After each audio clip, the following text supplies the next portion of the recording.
Okay guys, ito na baklas ko na yung mga LiPo battery ko. Ngayon guys, itong ginawa ko guys, kasi nga kailangan kong magtipid at malaman kung ano yung mga healthy battery pack. Kaya gumawa ako ng charger. Yan po, charger yan. Lumang charger lang yan ng cellphone, yung mga luma. Yung sinasabi kong kino-convert ko sa 9 volts sa ano. Itong 5 volts to, pang step-on talaga ito ang LiPo. So yan guys, yan yung mga nandyan, isipin yung mga healthy, kaya pa niyan maganda pa yung health ng battery. 3.2 pa yung kanyang voltage, so malakas pa at hindi bumababa yung voltage. Double check ko lang para bibilin ko ng bago yung sira ng battery. Yun ang kagandahan guys dito sa assemble, hindi lahat sinisira, papalitan mo lang yung mahihinang battery na.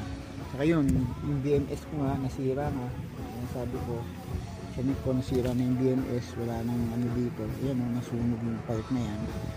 Kaya sana hindi sira yung BMS, hahanap lang ako na bibili lang ako nitong connector, sana makakuha ko.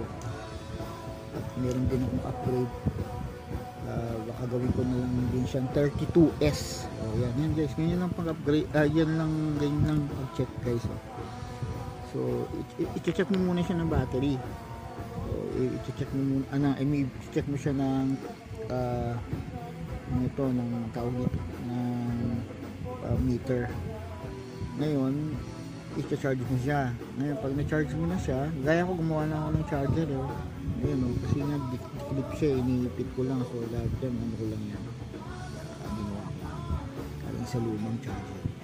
So, ngayon pag na-charge siya, na-observe ang kinabukasan pag nag-hold yun, yan ito na lang yung natitira. Bali hindi ko na lang na-check ay ayan, bali 1, 2, 3 4, 5, 6, 7.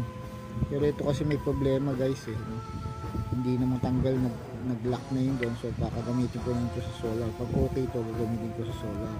Ito hindi na rin matanggal, so parang automatic 6 volts na yan. Okay, tapos ang nangyari guys, ang sira lang ay 4. Ito pa kasi yung sirang battery, ito yung sirang battery, hindi na nag-hold. Yan ang sintomas ay ayan, bukol yung mga sintomas. First time kasi baklas, kasi gumawa ako ng baklas. Ayan. Pero ito nagcha-charge pa to.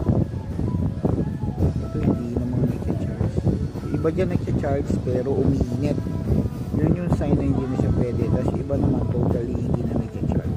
Mapapansin nyo pag meter nyo, nilagay nyo yung charger 5 volts lang, ano lang yung supply na, kasi hindi tinatanggap na ang battery. Kasi pag tinatanggap ng battery, mag-i-start siya from scratch. Kunyari mga ipa lang ang gain 3.2, kasi ito 3 volts something to. Ito yung malalaman mo sa battery. Tapos parang sure kayo, kinabukasan i-meter nyo ulit pag hindi bumababa yung battery. So akin, isang set yung bibilin ko. Yan, isang set na ito. Mura pa rin. Kumbaga nagpalit na ako na isang set. Okay. Yan guys, no? Ganun lang. Kaya sabi ko nga, huwag kayo magtatapon ng mga ganito. Lalo na kung nagdi-DIY kayo sa battery, mga battery. 5 volts siya. Spend ng convert 9 volts. Yan guys. Hanggang dito na lang, Jam Jeremy.